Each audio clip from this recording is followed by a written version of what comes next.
చాలా కాలం తర్వాత మళ్ళీ పెద్ది గ్లింప్స్ వచ్చినాయి ఈరోజు.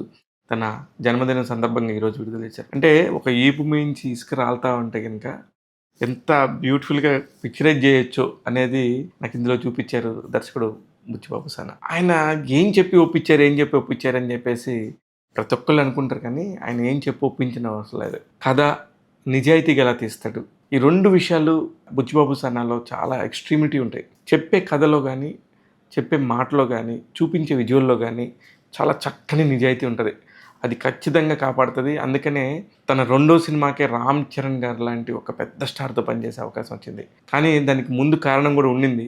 'సుకుమార్' గారు లాంటి ఒక మాస్టర్ పీస్‌కి పక్కనే అనుంగు శిష్యుడిలాగా ఉంటాడు కాబట్టి, ఇతనంటే కూడా అవ్యాజ్యమైన ప్రేమ ఉంటది కాబట్టి, ఇతన్ని నిజంగా 'సుకుమార్' గారు సపోర్ట్ చేశారు. దానికి తగ్గట్టుగానే ఈయన నడుచుకుంటాడు.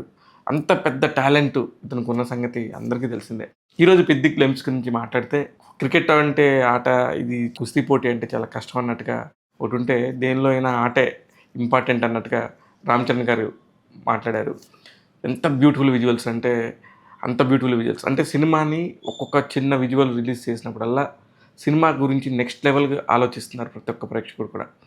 'రామ్ చరణ్' గారి బర్త్‌డేకి సంబంధించి చిరంజీవి గారైనా గానీ, ఇంకెవరైనా కూడా ఎంత ప్రౌడ్ మూమెంట్‌లో ఉంటారంటే అంత ప్రౌడ్ మూమెంట్‌లో ఉంటారు. మిగతా వాళ్ళందరూ ఒక చిన్న అరే! భలే ఆర్టిస్టే, భలే మంచోడే, రాజకుమారుడిలాగా ఉంటాడు, అందరూ కూడా చాలా గొప్పగా మాట్లాడతాడు 'రామ్ చరణ్' గురించి అని చెప్పేసి అనుకుంటే, అందరికంటే గొప్పగా నిజంగా చిరంజీవి గారే మాట్లాడుకోవాలి. ఎందుకంటే అంత ప్రౌడెస్ట్ మూమెంట్ చిరంజీవి గారికే ఉంటది. ఎందుకంటే ఇంత మంచి సన్ ప్రపంచం మొత్తం కూడా మాట్లాడతారు.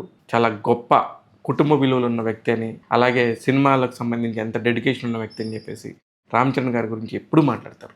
అందుకనే ఆయన రాబోయే సినిమాలన్నిటి గురించి, ఆయన చేయబోయే సినిమాలన్నిటి గురించి కూడా డిస్కషన్ జరుగుతూనే ఉంటది. ఒక 5గురు టాప్ స్టార్స్ తెలుగు సినిమా ఇండస్ట్రీలో ఉన్నారు. వాళ్ళ గురించి మాట్లాడాలంటే అందులో మొదటి వరుసలో ఖచ్చితంగా 'రామ్ చరణ్' గారు ఉంటారు. అందుకనే ఆయనకు ఆ స్పెషాలిటీ ఉంటుంది. ఏదైనా చిన్న విషయానికి ఒక చిన్న 30 సెకండ్స్, 40 సెకండ్స్ గ్లింప్స్‌కి కూడా చాలా పెద్ద విషయం జరుగుతుంది. దీని గురించి ఈ గ్లింప్స్ ఈరోజు విడుదల కోసం ఎంతమంది ప్రపంచం అంతా ఎదురు చూసారో వాళ్ళందరికీ కూడా చెప్పేశాడు. యెస్, నేను ఏప్రిల్ 30న వస్తున్నాను మీ ముందుకని. రెడీగా ఉండండి. Pawan Kalyan fans, mega fans, Ram Charan fans, ఇలాగా అందరి ఫ్యాన్స్ కూడా ఈ సినిమా కోసం ఎదురు చూస్తున్నారు. ఎప్పుడెప్పుడు రామ్ చరణ్ స్క్రీన్ మీద కనబడతారా? ఆ యుద్ధం ఏంటి? ఆయనలో ఉన్న పగేంటి? ఆయనలో ఉన్న ఆ ద్వేషం ఏంటి? ఆ పాటలో 'రై రై రా'లో ఆయన మాట్లాడిన మాటలకి అర్థం ఏంటి? అలాగే 'చికిరి చికిరి' పాటలో ఆయన ప్రేమించిన అమ్మాయి గురించి ఏంటి అనేది, ఇలాగా అన్ని విషయాలు అందరూ కూడా చాలా ఈగర్‌గా వెయిట్ చేస్తున్నారు. అందులో నేను కూడా ఉన్నాను.